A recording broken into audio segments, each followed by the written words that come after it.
Hello everyone, and welcome back to our channel, Forever in Memory.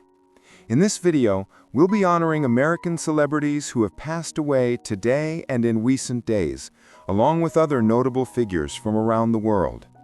Before we begin, please show your support by giving this video a like. It really helps the channel. Thank you. And let's get started. D'Angelo died at the age of 51, American singer-songwriter, known for his pioneering influence on neo-soul and contemporary R&B. Emerging in the mid-1990s with his groundbreaking debut, Brown Sugar, he redefined the sound of modern soul, fusing gospel roots, funk rhythm, and jazz harmony into something deeply human and timeless. Born Michael Eugene Archer in Richmond, Virginia, D'Angelo grew up surrounded by church music and the spiritual cadence of gospel choirs. His early fascination with Prince, Marvin Gaye, and Al Green shaped a sound that was both sensual and introspective. With his 2000 masterpiece, Voodoo, he reached the height of his artistry, crafting an album that blurred the line between groove and meditation, performance and confession. Despite his fame, D'Angelo withdrew from the spotlight for many years, struggling with personal battles while preserving the authenticity of his art. His later return with Black Messiah in 2014 was both triumphant and reflective, a political and emotional statement that reminded the world of his unmatched sensitivity and depth. D'Angelo's legacy is that of a quiet revolutionary, an artist who reshaped soul music not through volume, but through vulnerability. His voice, warm and searching, remains one of the most intimate sounds of modern music, a reminder that true artistry lies not in perfection, but in honesty. Gurney Norman died at the age of 88, American writer and educator, remembered as one of the defining voices of Appalachian literature. Born in Grundy, Virginia, and raised in the hills of eastern Kentucky, he transformed the landscape of his youth into a lifelong source of storytelling, rich with memory, struggle, and compassion. His acclaimed works, including Divine Right's Trip and Kinfolks, captured the rhythm of rural life with rare honesty and lyricism. Norman's prose carried the quiet wisdom of the mountains, blending folklore, realism, and spiritual reflection. As a professor at the University of Kentucky, he inspired generations of young writers to see dignity in ordinary lives and to listen to the voices often left unheard. Beyond his fiction, Gurney Norman served as a bridge between tradition and modernity, reminding readers that Appalachia was not a relic of the past, but a living, breathing culture of resilience and grace. His work endures as a gentle act of preservation, filled with empathy, humor, and deep reverence for the human spirit. Ms. Major Griffin Gracie died at the age of 78. American transgender activist and community leader, remembered as one of the foundational voices in the fight for LGBTQ+ rights and dignity. Born in Chicago, she came of age in an era of silence and hostility, yet turned her own struggle into a lifelong mission of advocacy and care for others. A veteran of the Stonewall Uprising, Ms. Major became a guiding force for generations of transgender women, particularly those of color, who faced systemic discrimination and violence. Her work with organizations such as the Transgender, Gender Variant, and Intersex Justice Project TGIJP, gave visibility and support to incarcerated trans people, a group long ignored even within the broader movement. Her leadership was never about fame or politics. It was about survival, sisterhood, and love. Through decades of activism, she built communities grounded in mutual aid and compassion, offering safe spaces where people could reclaim their humanity. Ms. Major's legacy lives in every act of defiance, care, and solidarity that continues her work, a reminder that justice is not only a demand, but a daily practice of empathy and truth. Alexander Dityatin died at the age of 68, Russian gymnast and three-time Olympic champion, remembered as one of the most precise and disciplined athletes in the history of artistic gymnastics. Born in Leningrad, he began training at an early age, quickly earning a reputation for his technical accuracy and calm, methodical approach to competition. At the 1980 Moscow Olympics, Dityatin made history by becoming the first athlete to win a medal in every gymnastics event, 8 in total, a record that remains unmatched. His flawless routines, particularly on the rings and vault, combined strength with an almost architectural sense of control.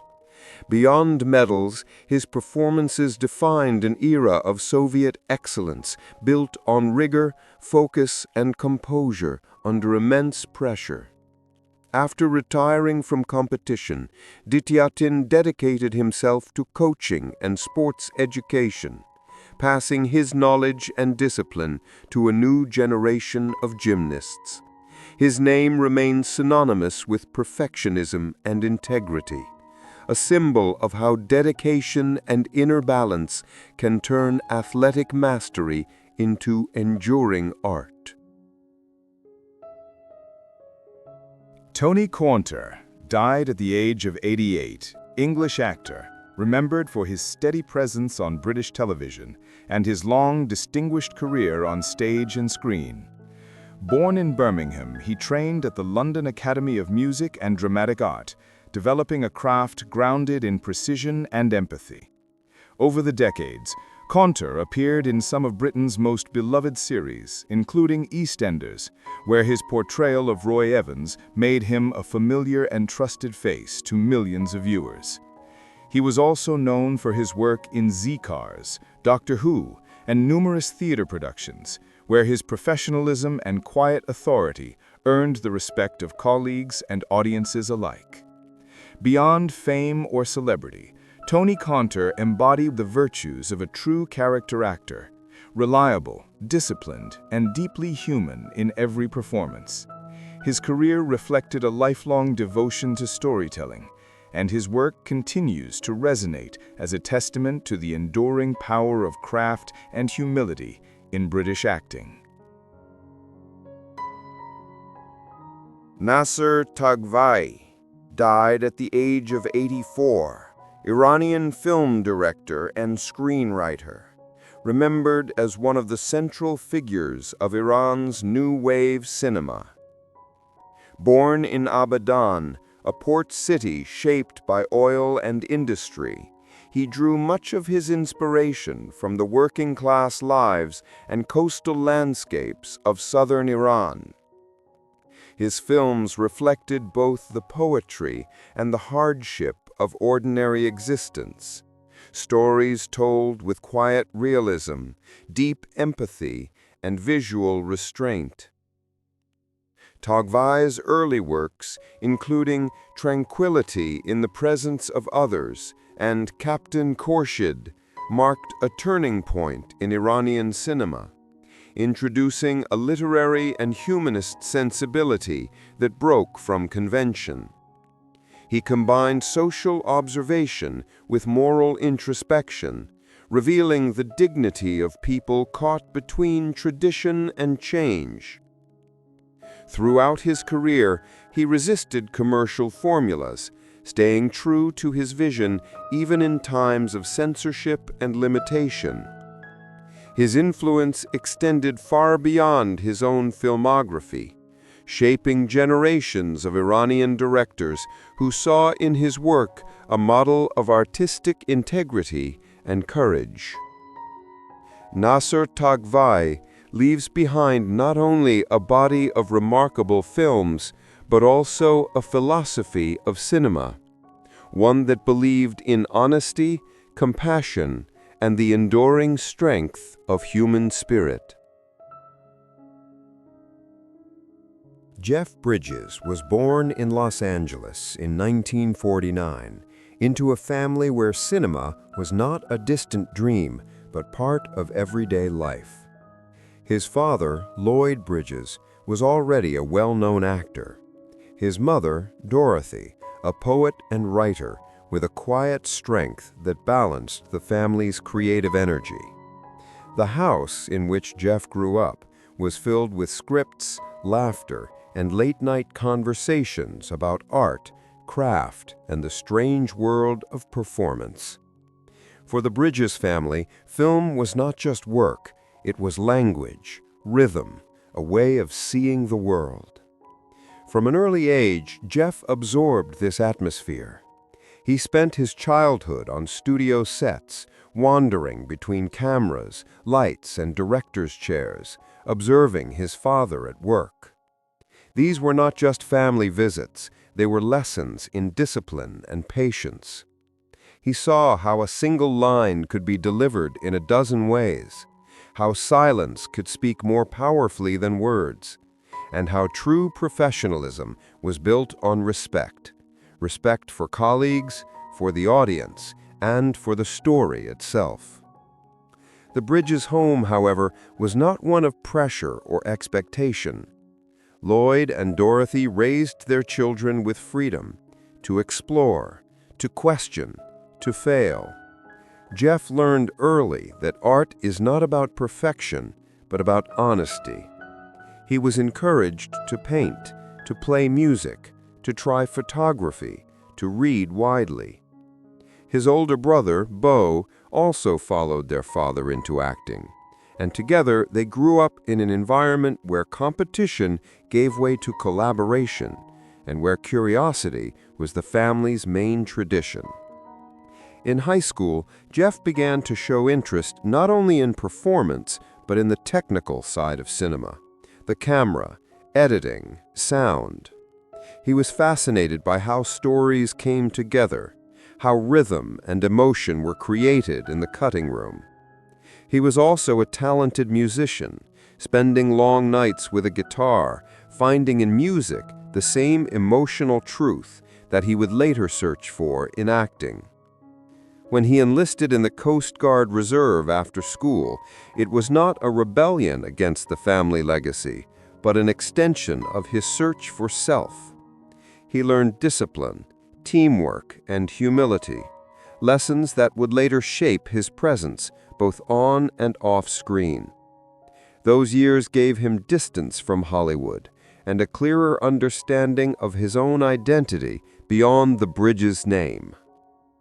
Upon returning to Los Angeles, Jeff began studying acting seriously. He attended workshops, watched the masters, and learned to listen, not just to dialogue, but to silence. His teachers described him as effortlessly real, someone who never chased emotion, but allowed it to surface naturally.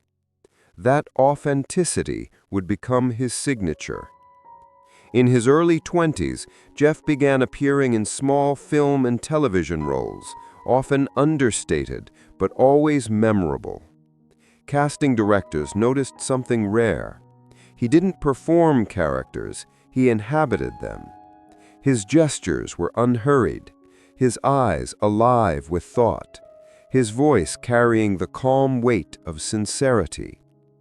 Even in his first appearances, there was a quiet magnetism, the sense that he wasn't acting for approval, but for truth.